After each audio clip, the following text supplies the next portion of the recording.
Have you worked on your glutes since then? Every day, man. Squats all day. Single leg squats, lateral squats, front squats, back squats, all sorts of squats. You're damn right I work on those glutes. So glutes is something that you wanted to talk about. Why are you so passionate about it? Oh, what, the glutes? Yeah. The glutes, man. Yeah, it seems to be that, everybody's missing that little section back there. Nobody wants the flat bottom anymore. It's a good thing because people need to get off their glutes to work their glutes, right? We don't want to have that, we could use a bad word on here, I'm not going to do that, but get up off your beep and work those glutes, I got to do the same. I'm one of those people. My upper body's like this, my lower body's like, oh. Dude, I'll tell you what, man, everybody's like, what does it take to get abs? I need what ab exercise? I'm like, everybody has abs. Like just working out in general, moving around, you're gonna work your core. If you want to see your abs, work your biggest muscles, like with your legs and back there, the glutes. Those are the biggest muscles in your body. Every exercise you do on them is gonna burn more calories per rep than anything else you do. Or none. Biggest muscles in the body. These are your big V12s, okay? Everybody wants to work the arms, abs. The abs are like 4-cylinder engines. They don't burn a lot of gas. Arms, V6s, chest, back, V8s. These are your big V12 back here. So you work those muscles and you really burn a lot of calories per rep more than any other muscle. So I'm taking notes. Don't worry, you can't see my arm moving. Oh yeah, moving. So I broke my back 2 years ago. So I've had a lot of issues working. I can't do squats, like weighted squats, weighted lunges or anything like that. Like, what do you suggest I could do to help myself? And lower back is a common issue across the board, so I think it's. We're gonna get up and we're gonna do a little demonstration right here. Let me see if I can set something up for you real quick. Watch out there, little ranger boy. Watch out, bud. I'm gonna bring this back. All right, let's see if I can get my makeshift little bench here. Watch out, little bud. There you go. Gotta nudge a little bit. All right, so the question was, what can you do? You deal with a lot of people that have back issues. Everybody's got some sort of back issue, like a herniated disc, and they think that the only way to work their butt or work their legs is through like heavy weighted squats and things like that. You don't have to do that. Check this out. Everybody has legs, because you have a butt, and we're gonna get that position right there like this. You might not see my face on this, but we're not here to talk about the face. We're here to talk about this. Not so much this, but this. So we're here, okay? You've got a chair, you've got a bench, you've got anything you can sit on, right? Stand in front of it, sit, stand up, sit, and stand up. I have professional athletes I used to train that could squat over 400 pounds. You put them on one leg, and they start giving you one of these things. Like, you need to be on one leg anyway. If you're standing here, you're just gonna go back and all that. You need to be on one leg anyway. So stand on one leg. If you can only get there at the beginning, that's fine. Single leg. As soon as you can get better, try to get all the way down, stop, and then stand right back up. And if you want to go for the full pistol, go for it. There's a lot of progressions from that. There's a lot of different things you can do. I feel like I'm going to be moving this bench back a lot of times during this one. Were you pushing off your heel or your toes? You definitely want to keep everything on your heel. Keep your foot flat, push down your heel. That's actually a great point because a lot of people, they shift weights to their toe to get like a momentum, like a boost to get up like that. Don't do that. Be calm if you can be calm. Sit down and just push your heel through the floor and stand straight up. And get some Chewbacca in your life. If you have bad knees, I feel like that would be a bad exercise for you. Yeah, here's the thing with knees as well. Barnum, whatever I tell you to do, your body's your body. I'm not connected to your body through a wire. I can't tell what's hurting you, what's not. So the KISS principle, keep it simple, right? If you're doing an exercise and you have pain, like not just muscle pain, but joint pain, probably shouldn't be doing that exercise. If you've got some type of lateral pain on the inside or outside of your knee, you want to stay away from lateral movements. If you've got pain on the front or behind your knee, you want to stay away from lunges and squats and things like that. So again, great exercise, perfect, but if you've got a pre-existing condition like a knee pain and like that, use this up here, all right? It's a great exercise, but always revert back to how you're feeling for that muscle group, that exercise, and that joint. What's the best glute exercise? Single leg squats. No, seriously, that is one of the best ones you can do. Everybody works on, you can work the glute through the knee doing a single leg squat. I really love deadlifts as well. Deadlifts get sometimes a bad rap, but you gotta do the deadlift right. We're gonna do this thing again. I gotta do it. So when you do a deadlift, let's set this thing out of the way. A lot of people, I want to turn this down just a little bit. So the single leg squat is great. You also go through the quad when you're working the single leg squat to get the deadlift. You're gonna get the hamstrings to work the glute as well. So again, with the deadlift, so you've got a bar. You're gonna go here. Keep your back flat, okay, like this, and come up. Keep the back flat, come up, and now you're working the glutes and the hamstrings there. I'm not a big fan, not saying that this is the end all be all, but I'm not a big fan of the little kicks and things like that. I think you're always going to do a functional exercise that's working the muscle groups that you could use for everyday strength. I don't know any activities that you would do day to day that involve just like that, unless maybe you're like doing a donkey kick or something like that. But using the muscle groups that are going to be functional for it. Say you got to lift something, boom, like that. You're working your glutes, but you're also adding core strength and stability to the rest of those muscle groups around that. So it's more of a functional exercise as well to do with shaping that area right back there. How was that? That was good. What you got? What else you got? What would Chewbacca do for his glutes? No, I'm just joking. That's it. Joe, can he have glutes underneath all that fur? I don't know. I don't know. You gotta expose it if you can. Down there? I don't know. We gotta go to wardrobe and find out for him. So there's two muscles in the glutes, right? An upper and a lower. There's actually three. Three? Ooh, yeah, there's three. There's the glute maximus, medius, and minimus. So you've got maxi, midi, and medi. Three of them. And is your mind blown right now? It's like, no, I don't even know. My follow-up question isn't even relevant anymore. I'm just taking this all in. All right, go for it anyway. What you got? So, are the exercises that you show, do they work all three of those areas, or are there specific? If you're going through a full range of motion with your exercise, you're activating all of those areas of the glutes, all three of them.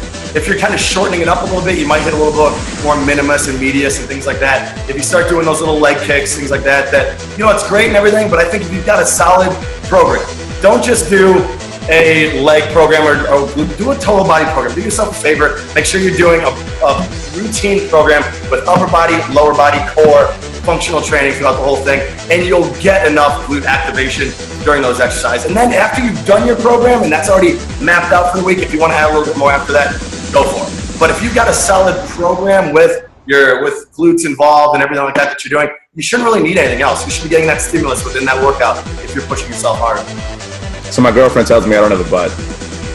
Well, what two exercises could you do based on today's episode? Listen, he's better be putting that chair up doing those single leg squats after this. He's got to be over there. He's laughing in the kitchen over there. You see her in the corner. Very important point here. The rep range you want to stick to for gaining muscle mass back there, stick between the 10, 15, and even up to the 20 rep range for that as well. You don't have to really dip below that. You can go down to like 6 for a month, things like that, but the hypertrophy or the muscle gain in the muscle size happens between 10, 12, 15, and even up to 20 reps. So vary it up, but you don't have to lift heavy to do that. You could do this in your home. And once you're past the single leg squat with body weight, you can pick up weights, hold the weights up here, okay? Now you're getting a lot more core activation as well as working that back there. I can't wait to have a bikini on in the summer. I'm gonna be ready. Dude, you gotta bust out the onesie? Maybe a two-piece, depending on how good these workouts. We're gonna bust them out. Oh man. So your wife Alexa, she does yoga, correct? Yes. She is calm, just like me. Yes, I can. That's about as long as I can stay quiet out here. I'll probably kick you out of every class. Have you tried it? Yeah, sis. She just got done teaching. I thought I heard the garage door open. No, she should be due any second. She might make a cameo back here. Have you tried it? Yes, yoga is amazing. I think everybody should do it. Once again, have your program in place. And what is yoga really? What is it down to? It's down to movement, flexibility and range of motion, and core strength. Lots of core strength. So I am, but for lack of a better word, not able to sit still in one place for too long. So for me, going to a yoga, and I've got like this 2 foot by 8 foot mat, and you're telling me I'm gonna stay there for an hour? It's like your parents saying, sit still, and you're like, I'm sitting in that corner, don't move. But no, so I've done it, I love it, I think it's great. For me, it helps me to kind of realign the chi, if you will, and calm and everything like that. And if you're not great at sitting still, do the things you're not great at and get better at them. So for me, it was tough at first because I just wanted to move around, but calming, focusing, and having that just mind-body connection for that full hour or more is incredible. Totally recommend it. Maybe we'll do a session with Alexis if she's open to it. That'd be Dude, yeah, man. Wait, hold on, wait. She's not even here, but we're gonna show this one later. Let's see if I can do this. If I go down, I went down trying to do yoga. Hold on, wait. Oh boy. Woo! All right, that's all we're getting. That's all we're getting there. Thank you for that. That was as graceful as it was beautiful. That's the best we're gonna get today. All right, final thoughts on glutes. Talk to me. Yes. Great pop. Good. Yes. Again, that muscle group back there, especially for women. All women are like, we've got this persona now. Everybody sees these butts and everything on Instagram, Facebook, everything. These body images, things like that. Listen, take your body right now. Take a measurement. Do a circumference measurement around your hips, around your waist, and start a program doing those exercises we just did today.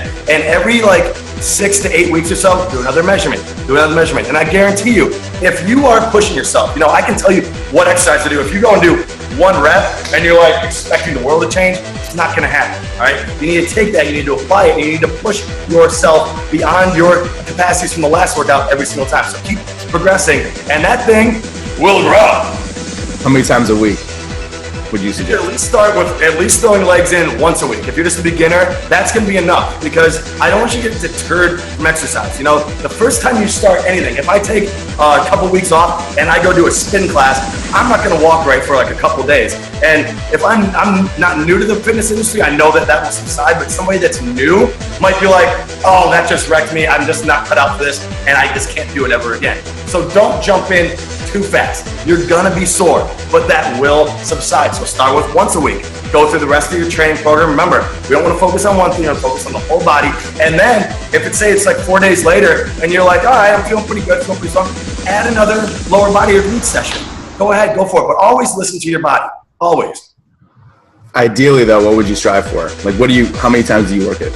I try to get each muscle group at least once a week, and when I'm really training hard, when I was really I needed this epic program to get in, when I was bodybuilding, things like that, it was twice a week.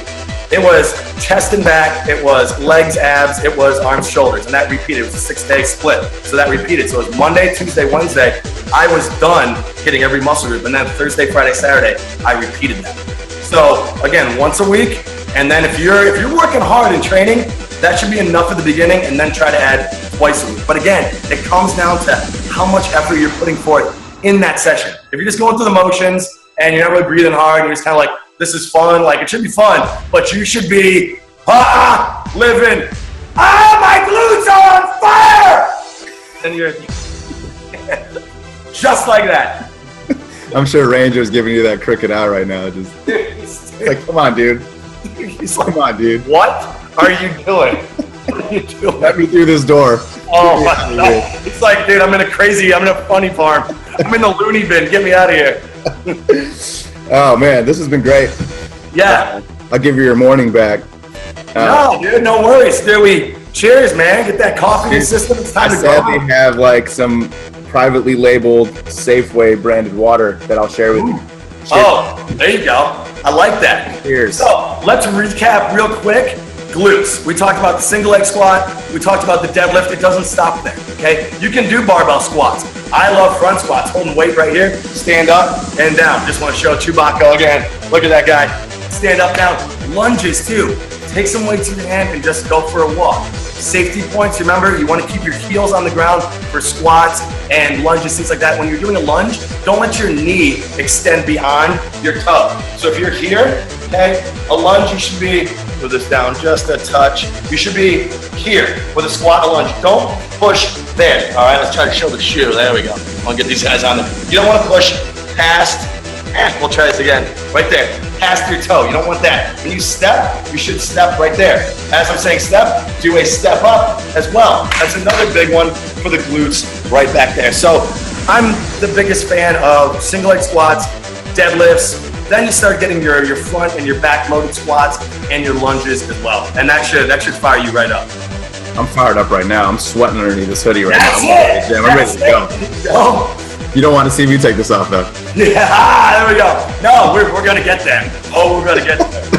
No, one other thing I wanted to mention as far as glutes, a lot of people you see, and it's not that it's wrong, and it's not that it's just not my way of doing it, but there's a few reasons why I like these big exercises where you're loaded up with some weight, or you're on a single leg and really stressing that, because when your body's stressed like that and you're doing what's called axial loading on your body and loading the body up and working these big muscle groups, they recruit more growth factors, your IGF-1s, your satellite cells that come in there and they repair those muscle groups. When you're working just little muscle groups and doing like leg kicks and what are they, the little glute kick, the little fluttery things they do with the leg. I don't even know what it is. We'll demo.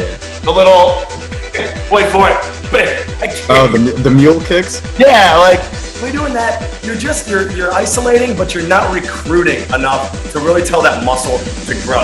Use big exercises. Stay in that rep range that we discussed, 10, 12, 15, 20 reps. That keeps you kind of in the safe zone where you won't really get any joint discomfort or any joint injuries. If you're a great athlete, you've been doing this for a while, you're just taking this, going to roll with it, and you know these exercises, then dip down into that 6, 8 to 10 rep range. But you keep it safe and you'll keep those joints moving the rest of your life if you just kind of stay above it and activate those muscles just like that. What I've taken today is get off your glutes and go work them. Get off your glutes! Yeah, baby! Got it, yes. All right, I'm on my way to the gym now, man. I'm amped. That's it, you amped up? All right, I want to full report when you're done. Sziraki. Thank you for joining. We're going to have multiple sessions, so stay tuned for more. Can't wait. Thank you, sir. You got it, my man. I'll talk to you soon. See ya. All right.